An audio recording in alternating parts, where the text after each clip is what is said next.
កន្លងមកខ្ញុំផ្សព្វផ្សាយចំណេះដឹងឲ្យបងប្អូនហើយបងប្អូនអាចនឹងរកវីដេអូនេះបាននៅ TikTok នៅក្នុង YouTube នៅក្នុង Facebook វាយចំណងជើងទៅវានឹងចេញលោតមកបើសិនជាបងប្អូនចង់មើល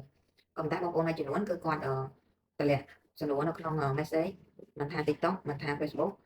សួរនាំឲ្យគ្រូពេទ្យហ្នឹងផ្ដល់ប្រឹក្សាឲ្យប្រើប្រាស់ថ្នាំណាមួយដើម្បីព្យាបាលនេះលោកការធ្វើបែបនេះមិនមែនជារឿងដែលគ្រូពេទ្យអាចព្យាបាលបានទេដោយសារតែបងប្អូនមានចម្ងល់ពីចំណេះដឹងគឺបងប្អូនអាច search វីដេអូស្ដាប់បានដូចជាការធ្វើម៉េចដើម្បីឲ្យបានកូនស្រីកូនប្រុសគឺស្ដាប់វីដេអូបាន ក៏ប៉ុន្តែបើបងប្អូនអត់អាចយល់ទេអញ្ចឹងបងប្អូនត្រូវតែណាត់ជួបគ្រូពេទ្យដើម្បីគេប្រឹក្សាការប្រឹក្សាវាមានការសួរនាំវាមានការពិនិត្យបន្ទាប់មកទើបសេចក្តីសន្និដ្ឋានឲ្យយើងផ្ដល់ប្រឹក្សាដើម្បីផ្អែកទៅលើសុខភាពបងប្អូនម្នាក់ៗអញ្ចឹងអត់អាចគ្រាន់តែទម្លាក់សំណួរមកពួកខ្ញុំអាចនឹងឲ្យថ្នាំឬក៏ចេញជាថ្នាំចេញអីទេអត់ទេដោយសារតែខ្ញុំអត់មានប្រឹក្សាអនឡាញទេហើយអ្នកដែលកាន់ page នៅក្នុង page ឬក៏ក្នុង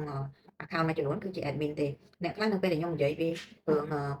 ការរួមភេទឬក៏ចំណេះដឹងផ្សេងៗតម្លាក់ទៅរូបប្រដាប់ភេទឲ្យខ្ញុំមើលទៀតសួរថាតម្លាក់មកធ្វើអីតម្លាក់មកធ្វើអីប្រយ័ត្នខ្មាស់គេ ប្រយ័ត្នខ្មាស់គេជាការលេងសើចខុសរបៀបដោយសារខ្ញុំផ្ដល់ចំណេះដឹងទេហើយខ្ញុំមិនមែនជាមនុស្សដែលចង់មើលអីបងប្អូនទេមួយថ្ងៃគឺអ្នកដែលមកពិនិត្យនេះ30-40នាក់ខ្ញុំមើលមិនឈ្នះផងហើយអ្នកដែលតបភ័យគឺជា admin ទេអញ្ចឹងទៅ